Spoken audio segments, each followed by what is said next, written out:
अथैकादशोऽध्यायः। मैत्रेय उवाच। चरमः सद्विशेषाणामनेको संयुतः सदा परमाणुः सविघ्नेयो नृणामैक्यभ्रमो यतः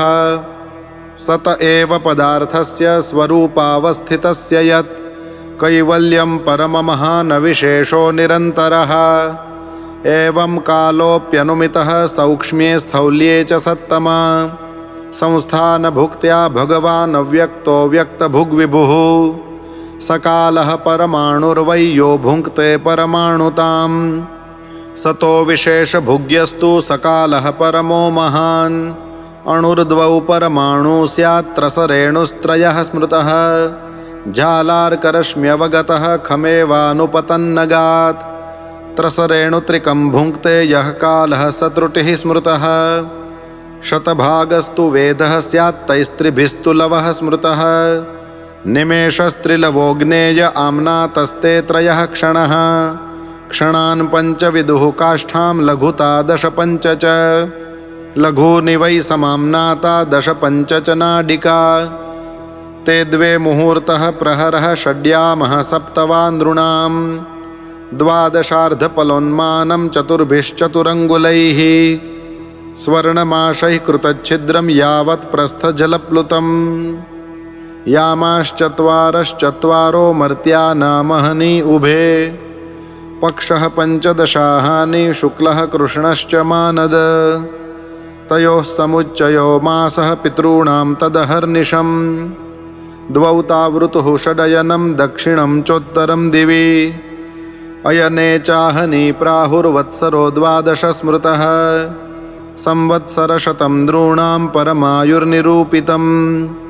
ग्रहर्क्षतारा चक्रस्थः परमाण्वादिना जगत् संवत्सरावसानेन पर्येत्य निमिषो विभुः संवत्सरः परिवत्सर इडावत्सर एव च अनुवत्सरो वत्सरश्च विदुरैवं प्रभाष्यते यः सृज्य शक्तिमुर्ध्वोच्छ्वसयन् स्वशक्त्या पुंसो भ्रमा यदि विधावति भूतभेदः कालाख्यया गुणमयं क्रतुभिर्वितन्वंस्तस्मै बलिं हरत वत्सर पञ्चकाय विदुर उवाच पितृदेव मनुष्याणामायुः परमिदं स्मृतं परेषां गतिमाचक्ष्व ये स्युः कल्पाद् बहिर्विदः भगवान् वेदकालस्य गतिं भगवतो ननु विश्वं विचक्षते धीरा योगराद्धेन चक्षुषा मैत्रेय उवाच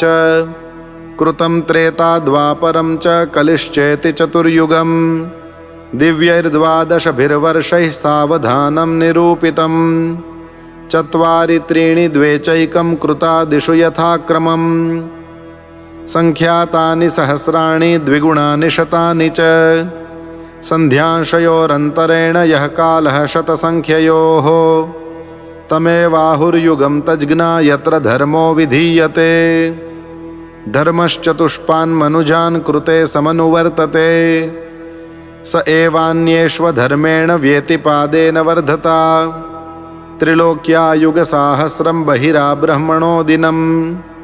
तावत्येव निशातात यन्निमीलति विश्वसृक् निशावसान आरब्धो लोककल्पोऽनुवर्तते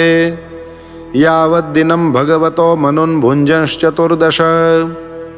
स्वं स्वं कालं मनुर्भुङ्क्ते साधिकां ह्येकसप्ततिं मन्वन्तरेषु मनवस्तद्वंश्या ऋषयः सुराः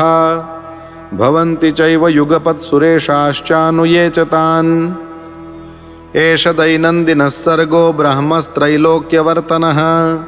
तिर्यङ्नृपितृदेवानां सम्भवो यत्र कर्मभिः मन्वन्तरेषु भगवान् बिभ्रत्सत्वं स्वमूर्तिभिः मन्वादिभिरिदं विश्वमवत्युदितपौरुषः तमो मात्रामुपादाय प्रतिसमृद्धविक्रमः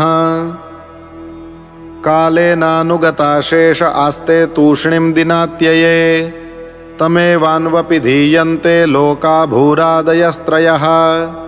निशायामनुवृत्तायां निर्मुक्तशशिभास्करं त्रिलोक्यां दह्यमानायां शक्त्या सङ्कर्षणाग्निना यान्त्यूष्मणा महर्लोकाज्जनं भृग्वादयोर्दिताः तावत् त्रिभुवनं सद्यः कल्पान्तैधितसिन्धवः प्लावयन्त्युत्कटाटोपचण्डवाते ऋतोर्मयः अन्तस्स तस्मिन् सलिल आस्ते नन्तासनो हरिः योगनिद्रानिमीलाक्षः स्तूयमानो जनालयैः एवं विधैरहोरात्रैः कालगत्योपलक्षितैः अपक्षितमिवास्यापि परमायुर्वयः यदर्धमायुषस्तस्य परार्धमभिधीयते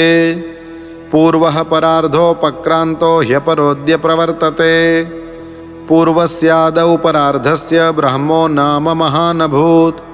कल्पो यत्राभवद्ब्रह्मा शब्दब्रह्मेति यं विदुः तस्यैव चान्ते कल्पो भूद्यं पाद्ममभिचक्षते यद्धरेर्नाभिसरस आसील्लोकसरोरुहम् अयं तु कथितः कल्पो द्वितीयस्यापि भारत वाराह इति विख्यातो यत्रासीत् सूकरो हरिः कालोऽयं द्विपरार्धाख्यो निमेष उपचर्यते अव्याकृतस्यानन्तस्य अनादिर्जगदात्मनः कालोऽयं परमाण्वादिर्द्विपरार्धान्त ईश्वरः नैवेशितुं प्रभुर्भूम्न ईश्वरो धाममानिनां विकारैः सहितो युक्तैर्विशेषादिभिरावृतः अंडकोशो बहिरयं 50,000,000,000 दशोत्तराधिकैर्यत्र प्रविष्टः परमाणुवत् लक्ष्यतेऽन्तर्गताश्चान्ये कोटिशो ह्यण्डराशयः तदाहुरक्षरं ब्रह्म सर्वकारणकारणं विष्णोर्धाम परं साक्षात् पुरुषस्य महात्मनः इति श्रीमद्भागवते महापुराणे पारमहंस्यां संहितायां तृतीयस्कन्धे 11 अध्यायः।